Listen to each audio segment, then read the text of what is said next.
There's a kind of courage we don't talk about enough, the kind that comes in the quiet, in the stillness of a house where only one set of footsteps echoes down the hallway.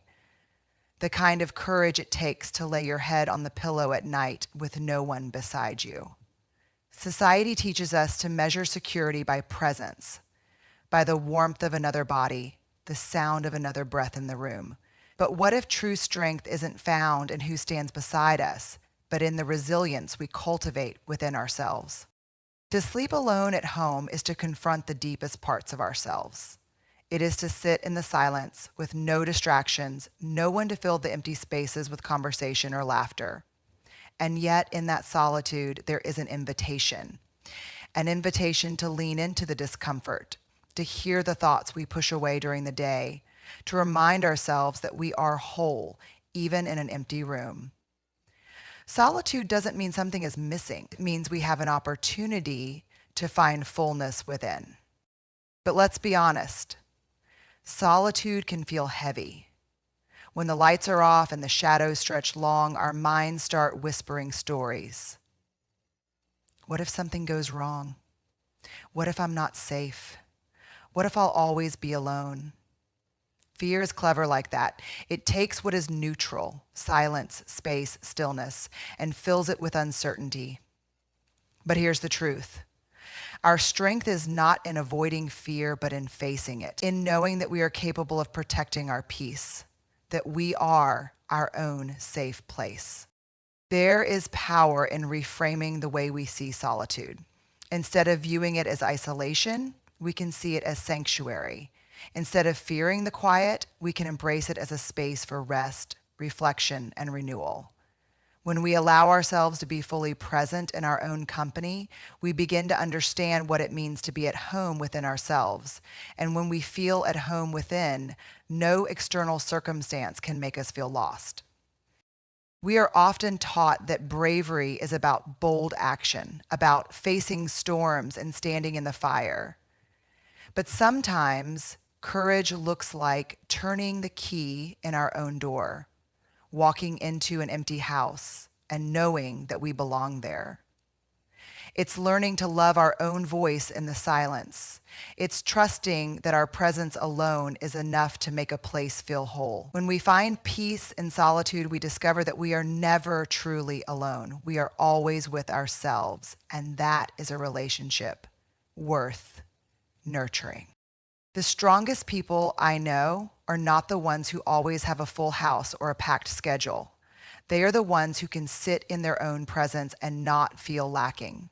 They are the ones who can turn loneliness into contentment, fear into confidence, and solitude into strength. Because when you can stand on your own, you walk into any room, alone or not, knowing you belong. So, beloved, if you find yourself in a season of solitude, don't rush to fill the space. Let it teach you. Let it remind you that you are enough as you are. Let it show you that courage isn't just about facing the world, it's about facing yourself with love, with kindness, and with the confidence that you are whole, just as you are. Beloved, have you ever noticed how the mind is a storyteller? It crafts narratives so seamlessly that we often accept them as truth without question. When we are alone, especially in the quiet of the night, our minds start spinning stories, some that comfort us, but many that create fear, doubt, and uncertainty. The creak of a settling house becomes the footsteps of an intruder. The silence of an empty room becomes proof that we are unloved or forgotten. The solitude we once embraced suddenly feels like evidence that we are alone in more ways than one. But are these stories real, or are they simply the echoes of our deepest fears? Fear has a way of shaping the way we see the world. It takes neutral moments, like being home alone, and turns them into threats. Why? Because fear is rooted in survival. It wants to keep us safe. And yet, when left unchecked, fear can make us prisoners in our own lives. It can convince us that we are not safe when we are, that we are unloved when we are connected in ways we cannot always see. Fear is loud, but it is not always true. The stories we tell ourselves shape our reality. If we tell ourselves that we are unsafe, we will feel unsafe, even when no threat exists. If we tell ourselves that we are alone, we will miss the love that surrounds us. If we tell ourselves that we are not enough, we will live as if that is true, even when it is a lie. But here's the good news. If our minds are powerful enough to create stories of fear, they are also powerful enough to create stories of strength, courage, and peace. So what if, instead of surrendering to fear, we questioned it? What if we challenged the stories our minds created? The next time fear whispers, "You are not safe," take a deep breath and ask yourself, is that true? The next time loneliness says, "No one cares about you," remind yourself of the people who have shown up for you in ways big and small. The mind can be a powerful enemy, but it can also be a powerful ally if we learn to rewrite the narratives that do not serve us. It takes courage to recognize that not everything we think is true. It takes strength to stand in the middle of a fearful moment and choose not to believe the worst. This is not about ignoring real threats or pretending that fear doesn't exist. It's about recognizing when fear is writing a script that isn't based in reality. It's about learning to trust ourselves enough to discern between what is real and what is imagined. Beloved, when we rewrite our inner narratives, we take back our power. Instead of seeing solitude as loneliness, we can see it as peace. Instead of viewing the unknown as a threat, we can see it as an adventure. Instead of believing that we are weak, we can remind ourselves of the battles we have already won. The words we speak to ourselves matter. They shape our experiences. They dictate whether we live in fear or in confidence. So tonight, when the house is quiet, and your mind starts spinning stories, pause. Take a deep breath. Remind yourself that you are safe, that you are loved, that you are stronger than your fear wants you to believe. Tell yourself a new story, one of resilience, one of courage, one of unwavering belief in your own strength. Because the truth is, you are not just the listener of these stories, you are the author. Beloved, let's talk about boundaries, the invisible yet powerful lines we draw to protect our peace, our energy, and our well-being.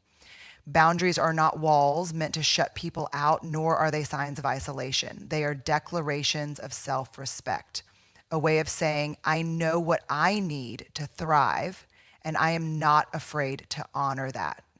Yet so many of us have been conditioned to believe that choosing solitude, setting limits, or stepping back from people and situations is selfish. But in truth, boundaries are not about pushing others away. They are about drawing ourselves closer to what nurtures and sustains us. Solitude, when chosen intentionally, is one of the most powerful acts of self-care. It is a space where we refill what the world has emptied. It is where we process our thoughts, reconnect with our hearts, and listen to the quiet wisdom that gets drowned out in the noise of everyday life. When we set boundaries around our time and energy, we are not rejecting others, we are embracing ourselves. We are saying, I am worthy of rest. I am worthy of time for myself. I am worthy of spaces where I can just be. And yet, many of us feel guilt for taking that space, as if we are meant to give endlessly without ever pausing to receive. But beloved, let me tell you this, there is nothing noble about running on empty. There is nothing brave about saying yes to everyone but yourself. When we refuse to set boundaries, we invite exhaustion, resentment, and burnout into our lives. And if we're not careful, we start mistaking depletion for dedication, as if our worth is measured by how much we can sacrifice. The truth is, the most loving thing we can do for ourselves and for others is to honor our limits. When we choose solitude not as an escape, but as a sanctuary, we step into a space of renewal that allows us to show up in the world as our fullest, most authentic selves. Solitude is not loneliness. It is a relationship with oneself. And like any relationship, it requires time, attention, and care. When we sit in solitude, we give ourselves permission to feel, to breathe, to exist without the pressure of performing for others. We learn to enjoy our own company, to trust our own voice, to embrace the fullness of who we are without outside validation. And when we do that, something beautiful happens. We stop fearing solitude and start seeing it as a gift. The world will always ask more of you. There will always be one more request, one more favor, one more person needing your time and energy. But just because something is asked of you does not mean you are obligated to give it. Boundaries are the way we protect what matters most. They are how we ensure that solitude remains a choice, not a result of burnout or emotional exhaustion. When we choose solitude with intention, we reclaim it as a sacred space rather than a lonely one. There will be people who do not understand your boundaries. Some will take offense when you say no. Others will question why you need time alone. But remember this, those who love and respect you will honor your boundaries because they will see that they are not about shutting them out, but about keeping yourself whole. You do not need to apologize for needing rest. You do not need to explain why solitude is essential for your well-being. You are allowed to take up space in your own life. So, beloved, the next time you find yourself alone, do not let guilt or fear take over. Instead, recognize the power in that moment. Recognize that solitude is not a punishment, it is a privilege. It is a space where you get to nurture yourself, heal, and recharge. It is a space where you get to listen to your own heart without the noise of the world interfering. It is not a void, but a fullness of self, of presence, of peace. Beloved, there is a unique kind of strength that comes not in the bright moments of certainty, but in the deep, quiet hours of the unknown. It's easy to feel secure when life is predictable, when the lights are on, when we are surrounded by familiar voices and steady hands. But what about the nights when the path ahead is unclear? What about the moments when fear whispers, when doubt creeps in, when the silence of solitude feels heavier than it should? It is in these moments that resilience is born, not in the absence of fear, but in our willingness to stand tall in its presence. Resilience is not about never feeling afraid. It's about refusing to let fear dictate the story. It's about recognizing that uncertainty does not mean danger, that being alone does not mean being unprotected, that the unknown is not always something to fear. We live in a world that craves control, that seeks constant reassurance, that wants guarantees before we take a step forward. But the truth is, life rarely offers that kind of certainty. Real security does not come from knowing every outcome.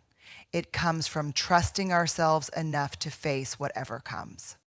There will be nights when the weight of the unknown feels unbearable, nights when we question our own strength, when we wonder if we are truly safe, when our minds spiral into worst-case scenarios.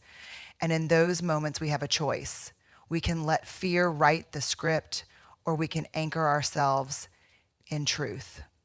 We can remind ourselves of the battles we have already fought, of the times we have walked through darkness and come out stronger on the other side.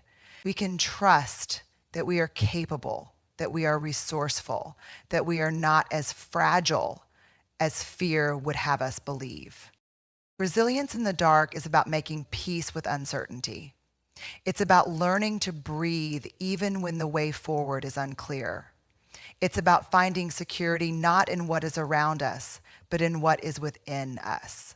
Because the reality is, we cannot always control our circumstances. We cannot always predict what will happen next. But we can control how we respond. We can choose to ground ourselves in courage rather than collapse under fear. We can choose to remind ourselves that we have faced the unknown before and survived. There is something powerful about standing in the darkness and refusing to shrink back, about whispering to yourself, I am safe, I am strong, I am not alone, about knowing that fear is just a visitor, not a master. When we stop running from uncertainty, we begin to realize that we were never really lost. We were simply learning to trust our own light. And that light, beloved, is more powerful than you know. The world will tell you that security comes from external things, a stable job, a full bank account, a locked door, a house full of people. And while those things can bring comfort, they are not the source of true security. True security is knowing that no matter what happens, you will rise, that no matter how dark the night, you will find your way, that even when fear knocks at your door, you have the power to decide whether it stays.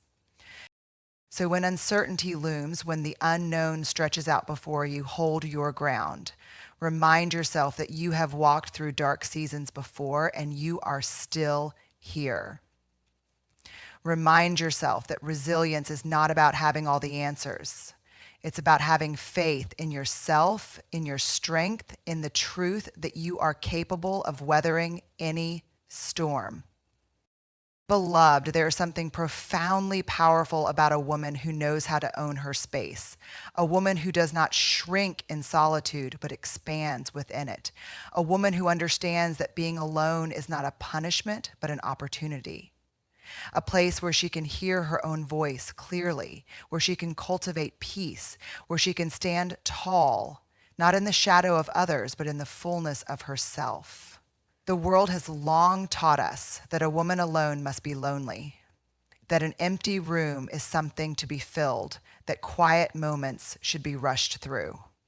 But what if solitude was not emptiness at all? What if it was abundance in disguise? There is a difference between isolation and empowerment, and it lies in the way we perceive solitude. Isolation is what happens when we feel disconnected, unseen, unwanted. It is a heaviness, a sense that we are lacking something or someone to make us whole. But empowerment in solitude, happens when we recognize that we are already whole. It is when we shift from seeing alone time as something to endure to something to embrace. When we stop filling the silence with distractions and instead allow it to be the canvas on which we paint our dreams, our thoughts, our growth. Owning your space means claiming it as sacred. It means walking into your home and knowing that you belong there, that the energy within those walls is yours to shape. It means filling the space with your presence, with your laughter, with the books that inspire you, the music that moves you, the scents and textures that bring you comfort. It means setting boundaries not just with others, but with yourself, so that you do not allow loneliness to disguise itself as truth. Because the truth is, solitude is only lonely when we fear being with ourselves. We have been conditioned to believe that a full life requires the presence of others at all times, that joy must be shared to be real, that security comes from being surrounded. But beloved, some of the most beautiful, life-changing moments happen in solitude. Some of the greatest clarity is found when we are still enough to hear it. Some of the deepest healing happens when we are not performing for anyone, when we are not adjusting ourselves to fit into spaces that were never meant for us. Owning your space is about knowing that solitude is not an absence, it is a presence. And that presence is you. There is strength in being a woman who is at peace with her own company, a woman who does not need to fill the silence with mindless chatter, a woman who does not depend on others to validate her existence. This does not mean we do not need love, connection, or companionship. It simply means that we do not fear being alone, that we do not let the presence or absence of others dictate our sense of worth, that we are enough, whether the room is filled or empty. Owning your space also means letting go of the guilt that often comes with choosing yourself. It means understanding that you do not need permission to take up space, to say no, to prioritize your own well-being. It means recognizing that solitude is not selfish, it is self-preserving. It is the practice of tending to your own needs before the world demands more of you. It is about stepping into a space and knowing that you do not need to apologize for being there. Beloved, do not be afraid to sit in the quiet. Do not be afraid to make your solitude a place of strength rather than sorrow. Fill it with the things that make you feel alive, with creativity, with curiosity, with self-reflection. Let it be a time when you nourish your soul rather than question your worth. Let it be a space where you build yourself up rather than waiting for someone else to do it. Solitude is not an exile, it is an invitation to know yourself, to love yourself, to trust yourself. And when you fully own your space, when you embrace solitude as a source of power rather than a void to be filled, you will walk through the world differently. You will not wait for others to grant you permission to exist fully. You will not shrink yourself to make others comfortable. You will know that wherever you stand, you belong because your presence alone is enough.